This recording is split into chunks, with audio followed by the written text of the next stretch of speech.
আজি আমি নিখিল বড়ো ছাত্ৰ সন্থাৰ উদ্যোগত শোণিতপুৰ জিলাৰ এই বাটাচীপুৰ যি খেলপথাৰত দিনজোৰা কাৰ্যসূচীৰে বড়ো শান্তি চুক্তি দিৱস হিচাপে আমি পালন কৰিছোঁ। আৰু এই বিটিআৰ যি চুক্তি হৈছিল 2020 চনৰ 27 জানুৱাৰীত, এই চুক্তিৰ 6টা বছৰ অতিক্ৰম কৰিলে। আৰু এই 6টা বছৰত আমি আমাৰ শ্বহীদসকলক 5,000ৰো অধিক কেঁচা তেজৰ বিনিময়ত যি চুক্তি সম্পাদিত হৈছিল, নিখিল বড়ো ছাত্ৰ সন্থা, NDB, 4টা ফৈদ আৰু UBPO, এই 6টা বছৰত বহুতো ঘাত প্ৰতিঘাত চুক্তি ৰূপায়ণৰ ক্ষেত্ৰত ভাৰত চৰকাৰ, অসম চৰকাৰ, ভাৰতৰ মাননীয় প্ৰধানমন্ত্ৰী ডাঙৰীয়া, মাননীয় গৃহমন্ত্ৰী ডাঙৰীয়া, অসমৰ মাননীয় মুখ্যমন্ত্ৰী ডাঙৰীয়াক আমি আবেদন, দাবী আৰু আহ্বান জনাই আহিছিলোঁ।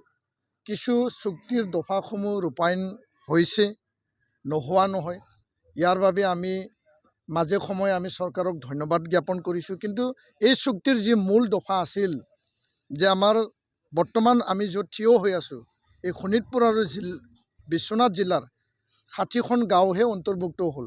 আমাৰ দাবী আছিল প্ৰায় 300ৰো অধিক গাঁও তাত অন্তৰ্ভুক্ত কৰিব লাগে, বড়ো অধ্যুষিত গাঁও। আমি অন্যান্য জাতি জনগোষ্ঠীৰ গাঁও বিচৰা নাই।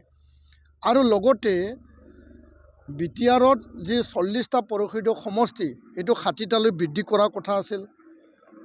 সংবিধান সংশোধনীৰ জৰিয়তে 6th Schedule এমেণ্ডমেণ্টৰ যোগেদি এই যে BTC বা বিটিআৰক অধিক ক্ষমতা সম্পন্ন মোৰ অটনমিৰ যি অধিকাৰৰ কথা আছিল, সেইটো এতিয়ালৈকে সংবিধানত পাৰিত নহ'ল বা সংসদত পাৰিত নহ'ল।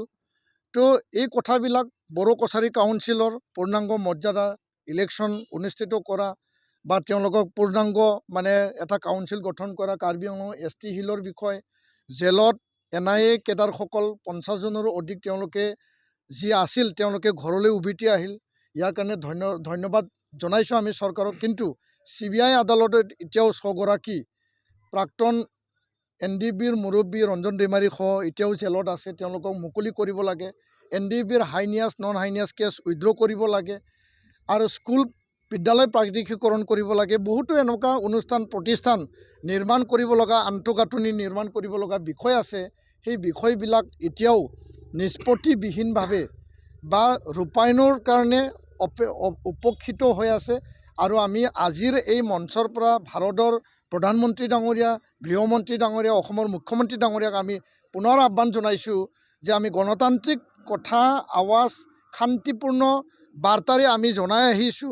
তৎসত্ত্বেও যদি আমাৰ মনত এই কথাটো আহিবলৈ দিব নালাগে, আমি উপলব্ধি কৰিবলৈ চৰকাৰে আমাক সুযোগ দিব নালাগে যে চৰকাৰে এই চুক্তিটো কৰি পেলাই আমাক ক'তবা নহয় ক'তবা প্ৰতাৰণা কৰিলে নেকি। যিহেতু সময় উকলি গ'ল আৰু কথামতে কাম কৰিব লাগিছিল, আখৰে আখৰে ৰূপায়ণ কৰিব লাগিছিল, দাড়ি কমা ৰূপায়ণ কৰিব লাগিছিল। এই কথাটো এতিয়ালৈকে বিলম্ব হৈছে আৰু বিলম্ব হোৱাৰ বাবে আজি পুনৰ এই চুক্তি দিৱসৰ দিনাই আমি নিখিল বড়ো ছাত্ৰ সন্থাই প্ৰতিটো জিলা সদৰত পোষ্টেলৰ যোগেদি 10,000 পোষ্টকাৰ্ড আমি প্ৰধানমন্ত্ৰী কাৰ্যালয়লৈ পঠাম, প্ৰধানমন্ত্ৰীক পঠাম আৰু 5,000 ইমেইল আমি পঠাম। আজিৰ পৰা এইটো এসপ্তাহজোৰা এই 10,000 পোষ্টকাৰ্ড আৰু 5,000 ইমেইল প্ৰধানমন্ত্ৰীক যি পত্ৰ প্ৰেৰণ কৰা, এইটো চলি থাকিব আৰু শীঘ্ৰেই উপযুক্ত ব্যৱস্থা লৈ পেলাই ৰূপায়ণ কৰিবৰ কাৰণে আমি চৰকাৰক আহ্বান আৰু দাবী ৰাখিছোঁ।